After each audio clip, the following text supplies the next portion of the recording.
Oke, sekarang kita lagi bertamu atau berkunjung ke tempat salah satu petani lawas, Pak ya, yang dari tahun berapa, Pak? Tahun Mengenal vanili? 1992. Dari tahun 92 beliau ini sudah mengenal petani, sudah bertani lah ya, sudah menanam waktu itu, Pak ya. Sudah mulai bercocok tanam karena pada waktu itu vanili agak mulai harganya agak menjanjikan. Saya agak terobsesi menanam vanili. Cuma pada saat itu kita masih baru tahap belajar. Tahun 92 masih pola budidayanya masih sangat sederhana ya. Kita tanam di belakang rumah dengan kapasitas paling Halaman rumah lah ya. dengan rumah, pekarangan pemanfaatan pekarangan di belakang rumah ya, sekitar ukuran 400 meter persegi lah. Oh iya, sebelumnya perkenalkan dulu nama beliau Pak Sutris, Pak ya. Sutrisno. Pak Sutrisno dari Kecamatan Air Naningan, Pak. Nah, jadi beliau ini mungkin dulu tahun 92 itu Bapak usia berapa, Pak? Tahun 92 itu saya baru lulus SMK ya. Kalau saya dulu namanya SMEA, karena SMK. Jadi jangan di jurusan di akuntansi. Cuma saya akhirnya terjun ke dunia pertanian. Jadi tahun 92 itu umur saya sekitar tahun 19 tahunan. Jadi berbeda dengan saya nih. Kalau saya memang dari SD di sekitar tahun 96. Saya 96 itu masih SD ya, masih kecil, itu sudah mengenal vanili, dan beliau ini sudah bisa dibilang senior saya karena sudah memulai duluan. Nah, kalau kita sekarang ini mau membahas atau mau cerita lah ya, cerita tentang sejarah vanili di tahun di bawah 2000 ini. Dari harga dan dari ya pola tanam mereka yang zaman dulu dan lain-lain. Ya intinya kita ngobrol santai lah ya, Pak ya. Jadi boleh diceritakan nih pengalaman Pak Sutris dari mulai awal mengenal vanili sampai saat ini itu. Jadi dulu itu vanili itu bagi petani yang untuk jadi Kecamatan Air Naningan itu masih belum begitu orang banyak kenal ya. Belum banyak kenal ya vanili. Itu vanili itu masuk, orang tahu informasi tentang pangsa pasar harga vanili itu hanya lewat tengkulak-tengkulak yang keliling yang nyari 1-2 kilo dulu. Tengkulak keliling, Pak. Jadi dulu ada yang pembeli, walaupun kita jemur sedikit ada yang beli ya, keliling langsung di kampung-kampung ya. Cuma karena dulu itu para tengkulak minta kalau yang kering lumayan sih waktu itu, harganya tahun 92 awal itu ya belum seberapa mahal kayak sekarang ya. Sekarang kalau dulu itu paling kisaran 150.000 sampai 160.000. Itu harga kering, Pak? Harga kering. Basahnya sampai berapa waktu itu? Basah dulu sekitar 60 ribuan. 60.000 basah, yang kering 160 sampai 230 waktu itu dilihat kualitas katanya. Jadi karena saya juga waktu itu belum begitu berpengalaman dalam hal pasca panennya, setelah dipanen dikeringkan itu kita kan belum tahu ilmunya.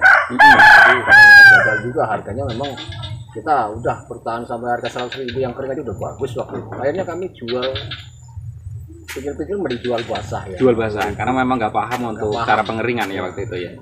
Karena ribet juga kayak sekarang kan udah banyak apa ya pengeringan itu bisa belajar di internet, di YouTube itu sekarang ya. Kalau mudah kalau dulu belum ada ya? Belum ada dulu. Dan juga internet orang dulu ya, HP-nya masih HP apa yang jadul itu. HP tulalit. Tulalit itu. Jadi kita informasi tentang vanili secara global itu belum betul. Kita hanya dari informasi dari orang per orang yang berusaha waktu itu nyoba budidaya vanili sampai mencoba cara pengeringannya itu kita kadang kalau tanya harus nunggu kadang-kadang 1 bulan baru ketemu lagi dengan orangnya sama tengkulaknya itu. Iya.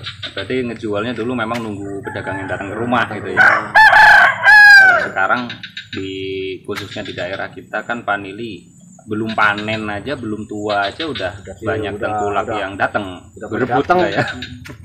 Kadang-kadang sudah ada yang mau ngasih panjer duit, waduh ini yang bikin repot. Nah itu yang biasanya rusak itu seperti itu. Kalau misalkan nih ada tengkulak datang ke rumah ke kebun, biasanya umur 6 bulan aja mereka si tengkulak udah ngomong ini tua siap dipetik, padahal itu belum kan. Nah itu biasanya yang merusak kualitas tuh harga-harga yang apa, petani tengkulak yang seperti itu yang beli ke petani tapi memaksa dengan usia yang belum matang sudah dipetik gitu ya. Itu sekarang pun masih banyak terjadi, itu tergantung petaninya juga. Sekarang kalau mau memang harga itu masih mau tetap bagus ya kita juga harus jaga kualitas. Kadang-kadang kawan-kawan petani yang itu juga karena kebutuhan ya, karena ada 6 bulan aja udah dijual. Sebenarnya kalau itu sayang betul ya, karena ini itu juga di pola budidaya nanti juga akan mempengaruhi produksi kelanjutannya, karena masih muda udah dipetik, terutama di batang itu akan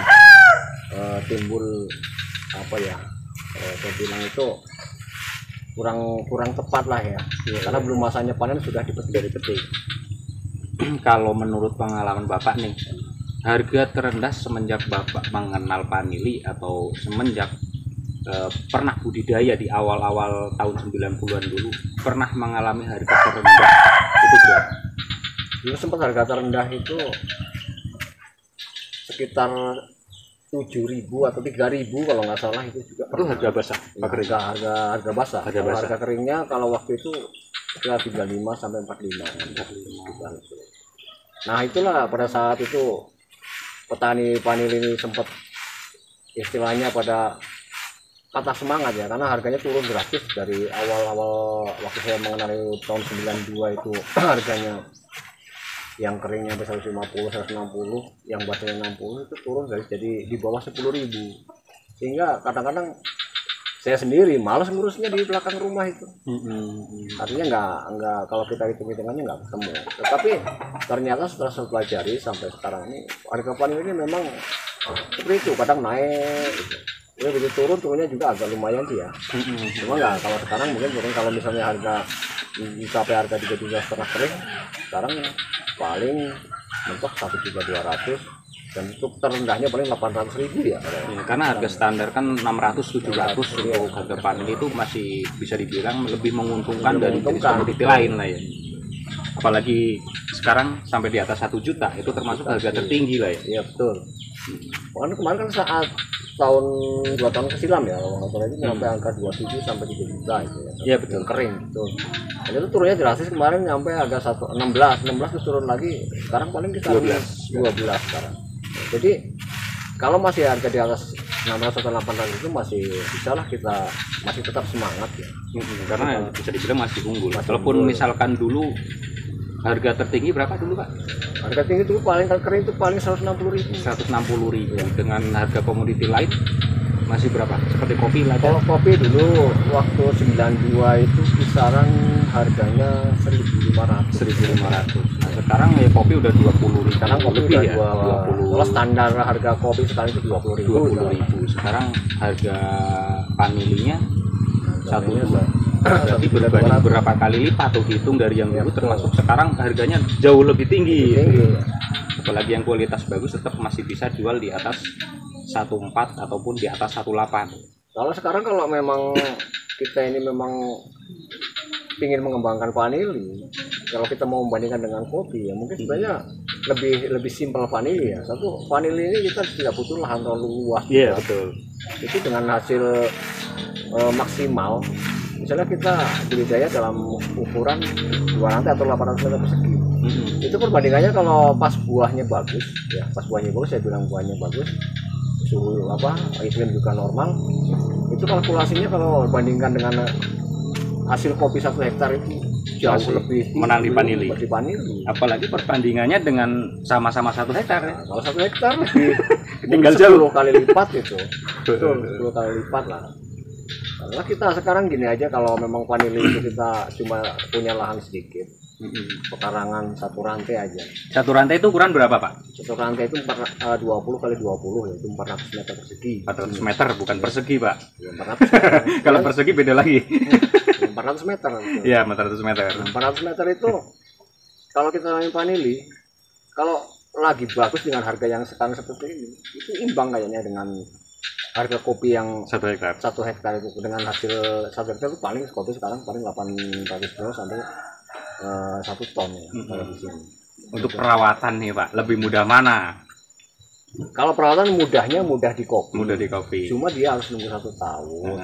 Ya sama sih, vanili juga 1 tahun Pak. Cuma kan kalau vanili Pak, vanili butuh ketelitian pada saat mengawinkan bunganya itu. Ya, saat polinasinya tuh yang biasanya banyak petani-petani itu yang takut di waktu polinasinya Pak ya. Ya betul. Itu zaman dulu polinasi itu seperti apa Pak? Kalau dulu itu orang nggak kenal namanya polinasi itu apa, namanya petani ya. Ngawinin bunga. Ngawinin bunga lah. Ngawinin bunga itu. Nah, caranya seperti apa Pak dulu bisa diceritakan? Kalau dulu masih sebenarnya kita gunakan itu kan udah dari sama orang-orang tengkulak yang keliling itu. Setelah ada vanili mereka datang, punya vanili ya Pak ya. Itu udah berbunga ya. Itu dikawinkan Pak. Mau pakai apa? Ya pakai itu aja Pak. Duri salak itu bisa. Karena halus pakai duri salak dulu itu. Pakai duri salak, jadi kepala putiknya itu keluarin agak sedikit. Dulu itu sering juga gagal ya karena belum paham gimana cara polinasinya yang bagus. Kalau sekarang udah lebih ini lagi ya. Lebih canggih lah dari zaman dulu. Zaman dulu. Kalau dulu itu pakai duri salak itu yang digunakan. Tapi selama ini Pak, pengalaman Bapak pernah ada nggak yang jenis planifolia tapi tanpa dikawinkan atau tanpa dipolinasi jadi buah? Pernah ada nggak? Saya pernah dengar ya. Cuma itu udah dikembangkan cuma saya sempat lihat sih ya, saya sempat lihat ini ya. Cuma saya belum mempelajari terlalu dalam ya kalau yang persilangan seperti itu. Jadi kalau selama ini yang banyak dikembangkan ya penelitian yang biasa yang memang dari pohon itu sendiri dikembangkan secara vegetatif gitu.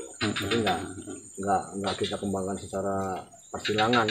Karena itu memang ada teknologi katanya yang dari apa? Nah, kita belum begitu ini juga saya ini sekarang. Ada lagi nih pertanyaan dari saya karena memang akhir-akhir ini di sekitar 3 tahun yang lewat kan sempat baru dikenal juga sih, baru banyak yang tahu juga petani tentang tandan ganda atau tanduk rusa. Nah Bapak dulu waktu tanam vanili itu di bawah 2000 nih ya, kita ngomong di bawah 2000 ya. Pernah enggak Bapak menemukan atau menanam vanili yang bercabang atau tandan ganda? Tandannya itu bercabang. Ada enggak? Ada juga sih di sela-sela itu. Artinya gini, karena dulu itu saya nyari bibit vanili itu nggak di satu tempat ya. Jadi ada yang memang saya pernah ngambil itu dari kebun yang sudah nggak terawat. Dari kebun itu kebun lada dulu. Cuma mungkin petani itu sempat nanam vanili. Nah kita ngambil dari kebun itu dan waktu itu kita belum tahu itu jenis kronnya apa. Jadi kalau sekarang yang sampean lihat itu kan punya saya itu termasuk jenis masih planifolia ya itu. Itu ada yang itu dari kebun yang lain. Itu saya campur di situ, saya tanam itu memang ada yang memang keluar cabang ganda ya, buah cabang ganda. Nah itu sampai sekarang pun saya kurang paham itu mau dari jenis apa, saya juga kurang paham. Karena sebenarnya petani di sini juga dari dulu tidak begitu mementingkan sih tentang tandan ganda atau vania 1 atau vania 2 itu nggak terlalu mementingkan. Yang penting mereka itu tanam buah cabang ya bagus, enggak pun ya bagus. Karena yang buah cabang itu pun tetap dikurangi Pak ya waktu polinasi ya, nggak bisa terlalu banyak gitu. Kalau pengen super buahnya ya harus dikurangi ternyata. Kalau dulu pernah ya kita gunakan karena kita tahu bahwa setelah kita lakukan persilangan itu tadi, pastinya buahnya semua jadi. Nah, asumsi kita ini semakin banyak bobotnya kan. Tapi ternyata di era sekarang ini mungkin para pembeli itu lebih condong ke buah yang super yang bagus, yang ukuran besar lah ya. Ukuran besar.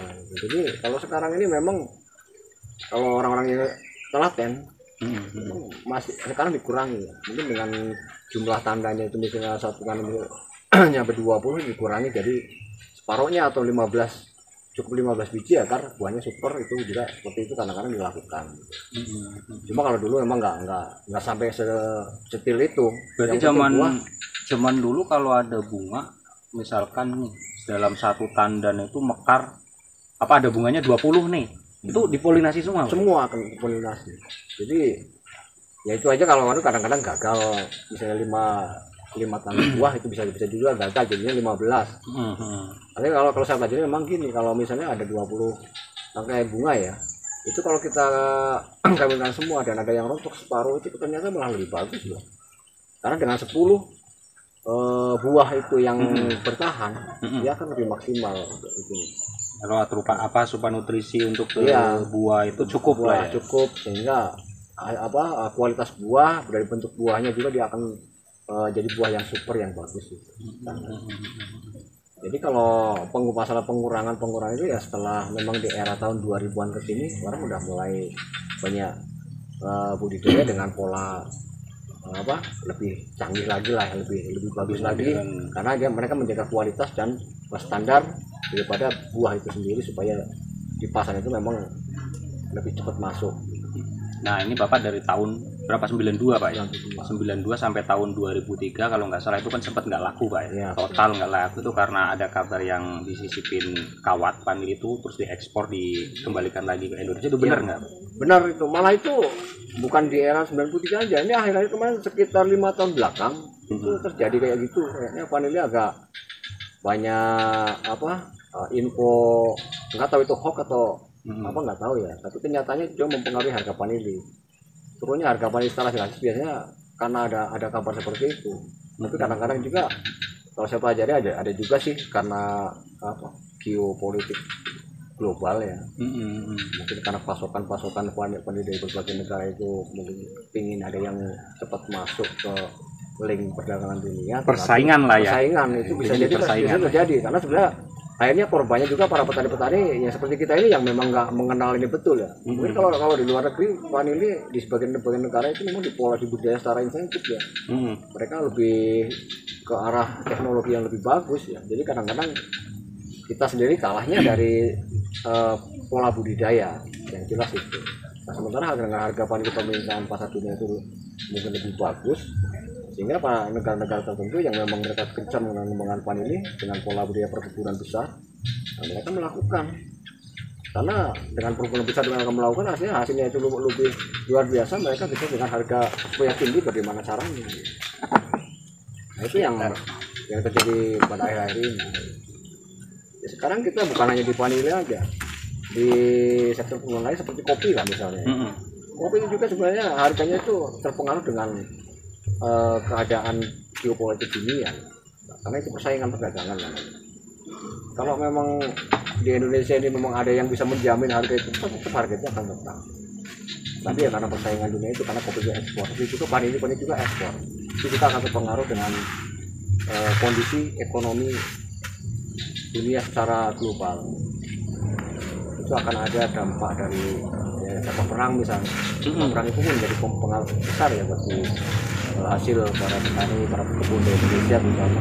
Oke, sekarang misalkan nih perang dari Ukraina Rusia ini ngaruh juga ya di harga-harga komoditi ekspor itu? Sangat luar biasa pengaruh. Nah, tapi kalau untuk saya lihat Indonesia ini secara politik pemimpin negara kita ini memang lebih jeli, lebih jernih. Ketika terjadi Pak, lagi ada motor lewat, pasti nggak kedengeran ini kamera.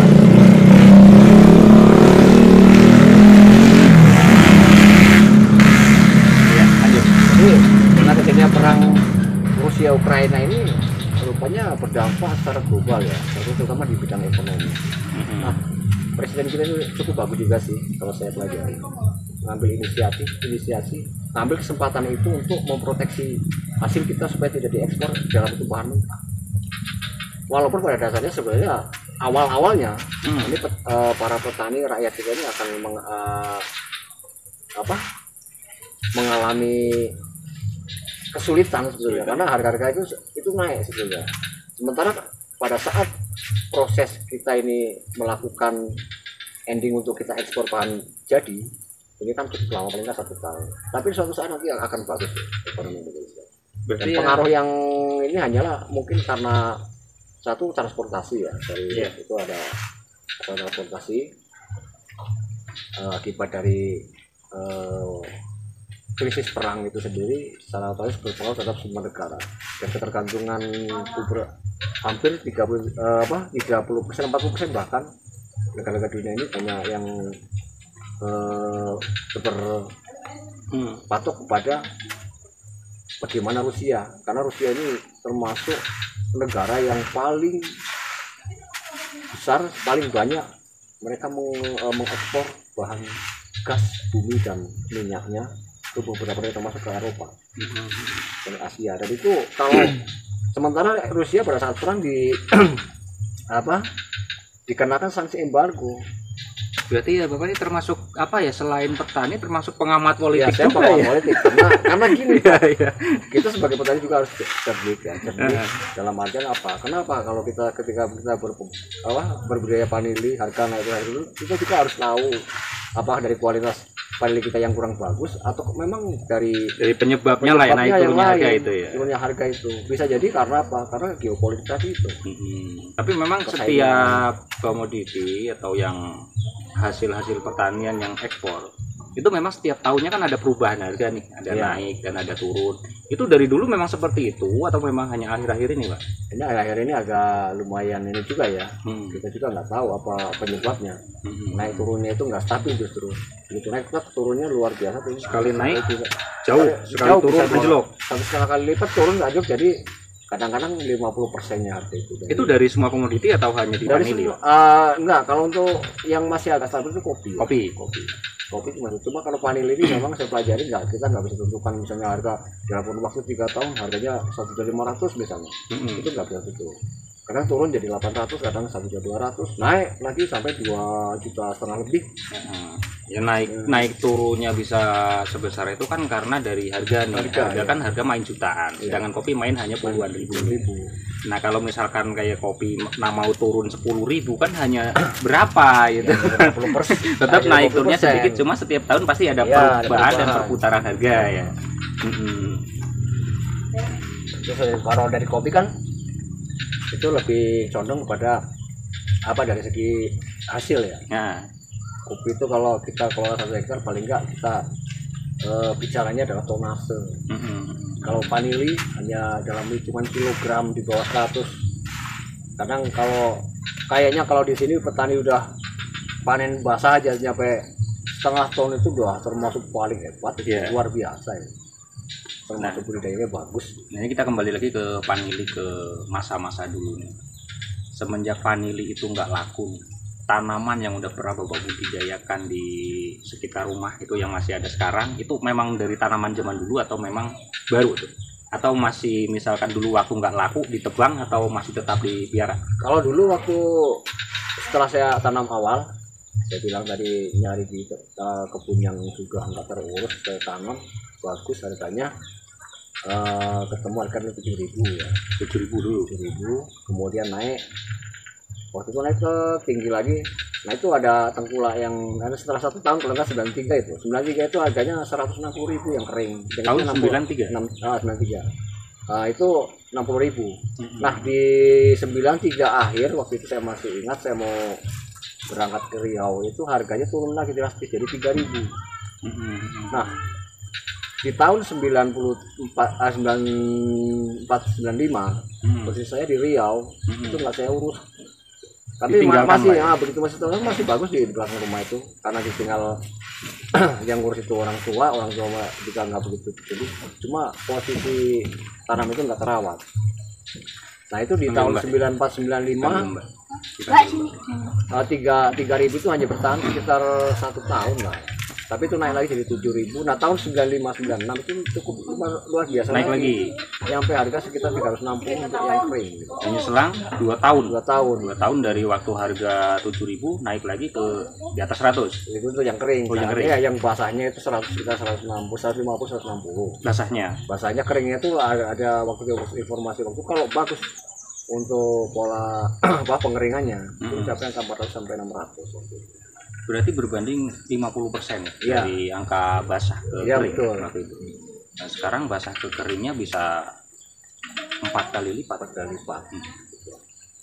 Berarti memang tanaman yang dulu masih ada sampai sekarang? Ada tinggal 1-2 ya. Keponaan yang ini akhirnya saya suruh itu kembangkan keponaan lah. Karena saya ini udah agak kurang ini telaten. Ya. Cuma nanti saya punya lahan itu, kalau ponaan itu udah banyak nanti apa steknya yang bagus-bagus, saya paling ya bukan coba, saya pengen di belakang rumah itu lebih dibudidayakan lagi. Karena di kebun yang di kebun ini sekarang kita udah kadung karet ya. Di karet itu mungkin jangka waktunya lama. Kalau kita mau selah, kalau memang bagus di karet, coba kita nanti lakukan kita selah di karet. Aja. Tapi zaman dulu nih Pak, zaman dulu kan memang nggak ada nih yang punya kebun vanili khusus nih. Tetap tumpang sari semua kan zaman dulu kan. Itu gimana hasilnya Pak? Memang bisa dibudidayakan dengan cara tumpang sari dengan tanaman lain atau tidak? Kalau dulu itu walaupun pekarangan rumah itu ada kopinya, jadi dulu itu cuma saya dengan kopi. Justru vanili itu pada waktunya hanya sebagai tanaman tumpang sari, bukan tanaman pokok. Bahkan sampai sekarang pun banyak itu seperti itu. Seperti itu ya, karena apa? Iya. Ya namanya petani pengen semuanya dapat hasil, dia dibudidaya seperti itu. Cuma sekarang udah mulai banyak yang memang kembangkan secara khusus. Terus vanili cuma kapasitasnya akan nggak terlalu lebar-lebar lah, 800 meter. 800 meter dibudidayakan, 400 meter dibudidayakan. Tapi ternyata setelah mereka yang tahu betul yang berbudidaya dengan bagus, ternyata ya memang tidak kalah dengan 1 hektar tanaman kopi hasilnya, bahkan bisa lebih. Pernah dengar cerita nih Pak, di daerah sini, daerah tempat tinggal Bapak, ada orang tua zaman dulu yang memang budidaya vanili dari tahun di bawah 90 ya. Sampai sekarang pun masih tetap pohon itu masih dipelihara dan masih ada. Itu benar nggak? Benar, memang masih ada. Berarti memang benar vanili itu usianya bisa bertahan di atas 40 tahun kalau dirawat. Kalau kita rawat bisa bertahan sampai umur 40 sampai 50 tahun sebenarnya. Cuma ganti-ganti tunas lah ya, mungkin bukan dari batang awal gitu ya. Iya, kalau batang awal nanti dia akan kering, tunas terus dia akan menjalar gitu. Itu bisa bertahan lama karena apa? Nggak dibudidaya, nggak dinaikkan secara sengaja gitu. Dia menjalar sendiri di batang yang ada ya. Di kebun kopi, di kebun kopi biarkan dia hidup. Walaupun sampai tinggi. Walaupun sampai tinggi nggak apa-apa. Punya Bapak nih yang sampai tinggi seperti itu yang di kebun nih. Kalau di samping rumah kan memang sekarang pendek-pendek semua. Yang di kebun yang peninggalan dari zaman dulu nih, ada nggak yang tinggi sampai 8 meter 6 meter gitu ada? Bukan sampai 8-6 meter. Kalau yang naik ke pohon apa waru misalnya ya, kayak pohon apa lagi yang tinggi itu bisa nyampe 15 meter juga bertahan dia. Jadi ngikutin setinggi itu Pak? Iya, sebagaimana kondisi batangnya sendiri. Kalau sinarnya masih kurang, dia naik akan mengejar sinar lebih tinggi dia. Dulu Bapak waktu masih budidaya di tahun 2000-an tuh paling banyak pernah panen berapa kilo Pak? Berapa kintal atau berapa ton? Kalau di tahun 2000-an itu saya paling banter waktu itu, karena itu posisi pekarangan ya. Itu untuk ukuran 400 meter itu pernah saya dapat 160 kilo sampai 240 kilo. Basah kering? Basah. 2 kintal di ukuran 1 rantai ya. Lumayan. Itu nggak pakai perawatan insentif ya. Saya perawatan asal ini aja. Nah, perawatan zaman dulu itu seperti apa Pak? Ya nggak ada pemangkasan waktu itu. Nggak ada pemangkasan. Katanya juga sih, katanya dari cerita-cerita juga itu tanpa pupuk dan tanpa perawatan khusus ya. Sama sekali nggak ada pupuk. Hanya paling kita gunakan kalau kemarau itu sabut kelapa itu. Sabut kelapa itu tutupin aja. Itu sebagai mulsanya ya. Mulsanya itu ya, kalau rasakan untuk mengatur kelembaban supaya ketika kemarau cadangan air tetap ada di situ. Itu saat kemarau aja atau memang seterusnya tuh? Saat mau menjelang kemarau kasih itu aja sih itu. Terus masuk musim penghujan dibiarkan atau dibuang? Saya begitu kasih itu nanti itu kan kalau kemarau di sini 6 sampai 7 bulan ya. Iya. Itu kan 6 7 bulan itu sabut kelapa itu sudah secara otomatis sudah membusuk, mengering dan membusuk ya. Jadi kita nggak perlu lagi membuang. Jadi humus ya? Jadi humus, jadi tempat jadi kompos gitu, nanti jadi bagus malah. Karena memang saya pelajari sekarang ini yang kokopit yang banyak dari itu bagus juga untuk media pupuk. Tapi kalau yang mentah bahaya nggak Pak? Karena sekarang kan rata-rata petani vanili itu menggunakan kokopit ataupun sabut kelapa sebagai mulsa, dan itu banyak yang mengajarkan di media sosial kayak di Facebook, di YouTube itu diharuskan. Itu kalau misalkan untuk penggunaan sabut kelapa itu yang mentah atau yang harus difermentasi, atau ada perlakuan khusus, atau harus cari yang lapuk yang bagus? Kalau bisa difermentasi dulu. Kalau enggak, paling enggak yang sudah kering itu. Sudah kering. Karena apa? Takutnya nanti kalau masih basah di situ kan masih ada beberapa kandungan yang bisa memacu sebenarnya jamur datang ya. Masalahnya itu sebetulnya. Kalau saya pelajari kemarin 3 tahun kemarin saya coba sedikit di belakang rumah itu saya gunakan justru sabut kelapa yang masih basah, yang masih hijau itu ya. Nah, itu memang agak kurang bagus itu. Kurangnya yang bagus itu yang kering. Berarti maksudnya sabut kelapa yang baru ngupas langsung dipakai itu enggak ya? Nah, kalau dulu kan masih pakai sabut kelapa yang hasil orang nyirumbat, kalau orang Jawa. Ya. Nah, itu kan tinggal tutupin aja gitu. Coba kita milih yang kering, yang udah kering gitu. Udah kena panas hujan, udah kering, kita tutupkan. Kalau yang masih basah, kalau dulu ya jarang sih ya. Kalau dulu memang istilahnya dulu banyak sih sabut kelapa, tapi banyak lebih enak pakai yang kering. Terus tanpa pemupukan nih Pak, kan budidaya dulu kan sampai bertahun-tahun juga Pak. Kondisi batangnya itu semakin lama semakin memburuk atau bagaimana? Atau tetap bagus? Tetap segar. Dan itu saya punya pengalaman, jangan sekali-kali gunakan urea. Urea. Urea itu kalau vanili nggak mau dia dengan urea. Kalau itu pengalaman saya ya. Iya. Kita bicara tentang pengalaman nih. Kalau rekomendasi ke misalnya dari dinas memang ada itu ya silakan. Tapi kalau menurut saya itu urea itu jangan sekali-kali digunakan untuk vanili. Kenapa Pak? Efeknya apa? Efeknya di busuk pangkal buah, pangkal batang. Pangkal, karena mungkin terlalu panas ya, dari akar mungkin berarti ya. Karena itu kan amoniak ya, itu nitrogen, itu kan tinggi nitrogen. Iya. Sementara kalau kita gunakan sabut kelapa aja itu udah bagus tuh. Sabut kelapa itu bukan nitrogen lumayan tuh kayaknya itu. Kalau saya pikir lebih bagus yang alami gitu daripada yang ini. Nah, berarti intinya untuk penggunaan pupuk bagusan lah yang pupuk organik kompos itu ya? Kompos, tapi yang udah difermentasi gitu, pupuk kandang ya. Pupuk kompos itu aja kalau menurut saya yang bagus itu dari kotoran kambing aja atau kelinci aja. Kalau dari sapi itu kayaknya kurang bagus juga. Lebih bagus kambing Pak ya? Iya, masih bagus yang dari kotoran kambing itu. Karena saya juga pernah mencoba memang untuk kotoran sapi dan kambing, ya mungkin penyerapannya hampir sama ya. Cuma untuk kesuburan batang memang lebih jauh di kambing. Untuk penggunaan pupuk-pupuk kimia juga kita nggak melarang sih bagi kayak petani lain, kalau memang tahu dosis yang digunakan pun nggak masalah Pak ya sebenarnya. Karena kita nggak merekomendasikan pupuk untuk vanili.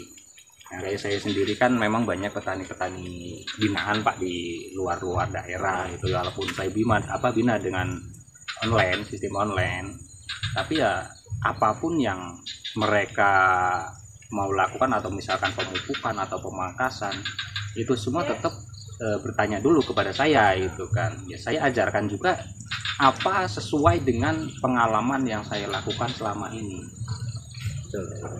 Ya seperti ini sekarang kan kita udah ngobrol panjang lebar nih dengan narasumber kita, memang petani yang sudah bisa dibilang senior saya lah ya, karena udah dari tahun 90-an beliau ini sudah budidaya dan mungkin sudah paham dan ngerti benar tentang vanili, karakter vanili itu seperti apa, mungkin udah paham. Kalau paham betul sih sebenarnya enggak. Kita ini sebenarnya belajar kalau petani itu sebenarnya otodidak dari pengalaman. Ya betul. Kadang-kadang gini, seperti saya sebagai petani kadang dibina dari dinas pertanian, dari dinas perkebunan, itu juga kadang-kadang bertolak belakang. Ya maaf ya, bukan kita mengabaikan dari program pemerintah, tapi kadang-kadang kondisi yang ada di lapangan, yang ada di tempat saya begitu sama dengan tempat lain. Artinya kita juga harus adaptasi. Iya betul. Dengan iklim, dengan jenis tanah. Kemudian kalau saya sekarang lebih condong kalau untuk pemupukan, kalau bisa itu sekarang kembali aja ke organik sih kan. Ada kok tata cara itu bikin pupuk organik, bikin bikin pupuk organik cair yang dari bahan-bahan yang kita ini sangat murah. Ya, kalau kita mau bahan sekitar lingkungan itu hasilnya lebih bagus dan di lingkungan aman. Kenapa nggak dilakukan itu? Sementara ya petani kita sekarang ini memang kebanyakan namanya instan, dari gulma aja, penggunaan gulma. Kalau ya di kebun kopi itu menggunakan herbisida. Mereka nggak sadar kalau herbisida itu sebenarnya sangat merusak lingkungan, terutama struktur tanah. itu akan rusak. Karena apa rusak itu bukan karena tangannya apa dicampur dengan obat itu sendiri, tetapi ketika racun itu herbisida itu kan asam ya. Asam kayak sulfat, glukosa, amoniak. Nah itu apapun bentuknya asam itu racun sistemik. Jadi kalau ketika aplikasikan di lahan secara otomatis semua mikroba itu kalau mati enggak mungkin menutup selaput ya, enggak aktif, nggak bisa mengurai lagi sisa-sisa yang ada di kebun untuk jadi humus, menjadi pupuk kembali, jadi pupuk lagi. Nah, sehingga tanah itu rusak gitu. Salah satunya juga merusak tanah ya Pak ya berarti. Terus saya tambahan lagi Pak, sebentar kalau kita menggunakan herbisida itu sudah pasti akar vanili akan mati semua karena akar vanili kan hanya di permukaan nih. Betul. Nah, kalau untuk tanaman lain mungkin bisa lah ya. Walaupun merusak tanah nih, kuncinya merusak tanah cuma masih bisa digunakan untuk membersihkan gulma misalkan. Ya. Itu masih bisa seperti akar-akar yang kuat seperti kopi. Cuma kalau vanili memang tidak bisa. Nggak bisa betul kalau vanili jangan sekali-kali menggunakan herbisida. Terutama herbisida karena itu racun sistemik, dia tersistem nggak langsung ya, nggak sekaligus dia akan mati, dia akan perlahan-lahan karena ketika kita aplikasikan dia terserap bersama dengan unsur hara tanah masuk ke vanili. Terus otomatis di dalam walaupun vanili itu nggak langsung mati, dia akan menimbulkan kanker batang di dalam, sehingga pertumbuhan akan sulit dan itu juga akan mempersulit proses pembuahan. Sebetulnya itu. Apalagi depan itu kan batang basah ya, itu kalau begitu kena racun yang ini aja, kalau yang kontak lebih parah daripada yang kontak apa kremason itu. Karena apa? Kan itu ada air di dalamnya, sebagian besar dari batang panji itu adalah air. Nah itu yang terpenting ya, jangan sekali-kali gunakan untuk mulai gulmanya itu menggunakan herbisida, jangan sekali-kali, akan fatal. Tapi sekarang ini Bapak masih tetap budidaya, masih tetap semangat? Masih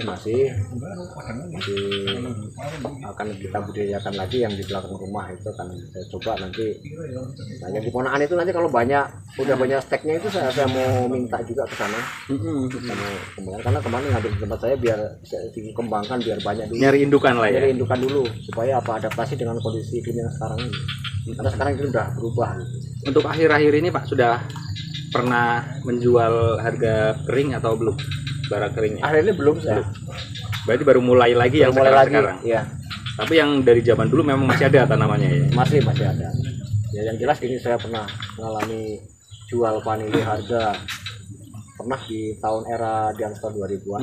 Itu pernah nyampe harga 1.800. Di atas tahun 2000. Nah, itu saya coba dengan proses pengeringan walaupun nggak maksimal betul, masih ketemu harga 1.800 itu dapat 60 kilo. Udah luar biasa. Itu sebelum vanili nggak laku di 2003 Pak? Iya. Berarti sekitar 2000, 2001, 2022 itu ya? Apa 2002 ya? Pokoknya itu kalau nggak salah selepas dari reformasi. Reformasi tahun berapa? 99? 99 itu ada harga mencapai segitu mah nggak lama itu, sekitar 3 bulan turun cek lagi langsung nggak laku, angka terendah. Oh berarti benar sekitar tahun 2000 2021 2001 ya, kurang lebih. Saya pas punya anak satu ingat saya lagi posisi muncak harga, begitu turun jebret langsung nggak laku ya. Tapi setelah itu nggak lama kan memang laku lagi Pak ya, walaupun waktu itu masih murah ya, sekitar 2006 kalau nggak salah. Laku lagi itu, tapi masih murah ya. Nah itu masuk ke kisaran 60.000 basahnya juga, masih lagi 60.000, tapi harga keringnya udah nyampe 600.000. Nah itu kalau nggak salah dulu almarhum. Nah itu lagi bagus-bagusnya hasilnya dulu. Saya ingat betul ke rumah saya, ke tempat Pak Hartoyo, tetangga kita yang budidaya vanili juga. Nah dari pengalaman itu ternyata dia lebih pintar ya cara pola budidayanya, walaupun menggunakan pola budidaya secara tradisional, tapi bagus ya. Ada saran atau tips ke petani-petani yang saya bina selama ini Pak, mungkin untuk memajukan cara pertanian budidaya mereka? Oke, tetap semangat, lakukan apa yang perlu dilakukan, banyak belajar, banyak bertanya.